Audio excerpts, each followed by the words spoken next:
Hi everyone, happy Sunday. Today is our fifth vlog. Let's celebrate at samahan niyo ko sa panibagong araw na naman. A day in my life, pang-limang araw na ito. At magtatrabaho pa rin tayo kahit Sunday. Let's go!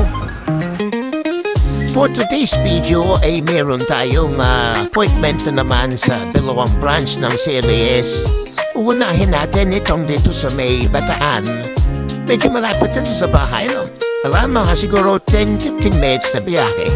Tara, samahan niyo ako at marami naman naghihintay na gustong mag-upload na naman papuntang Korea.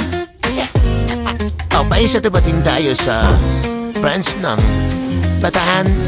Nag-aantay na, medyo napagalam tayo at may mga inaantay pa. So let's go, rin ko sila.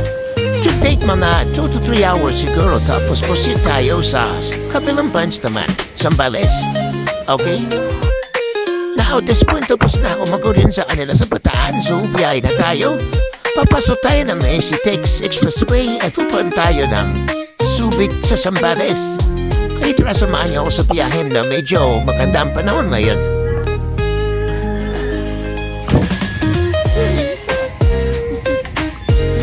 Medyo traffic ngayon dito sa may papasok ng SPA, medyo matadali siya. Okay, so rin tayo ngayon sa Olongapo SM, Olongapo Central kasi dyan tayo magpapad. Yan, so makikipark lang tayo saglit. Dahil doon sa office ay wala siyang parking na available. Kaya eto, park sa SM, tapos maglalakad. Medyo malapit lang naman siguro mga 10 minutes exercise na rin. So narabas tayo ng SM Central, pupunta tayo sa office ngayon. Dito tayo niya sa sentro ng Olongapo.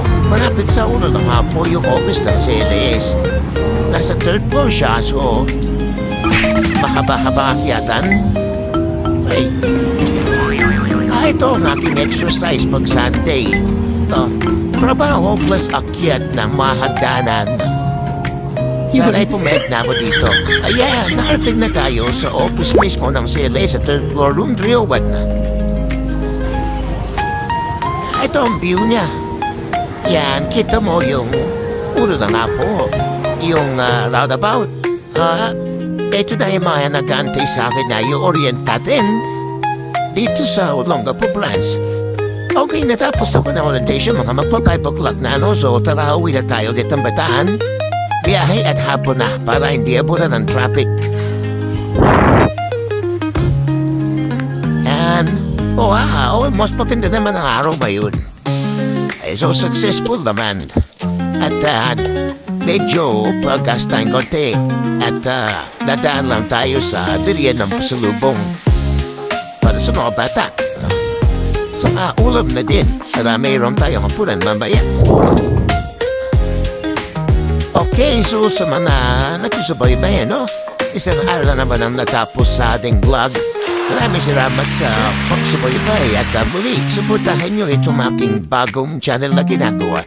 Thank you very much at palagi kayo mag-iingat. Bye!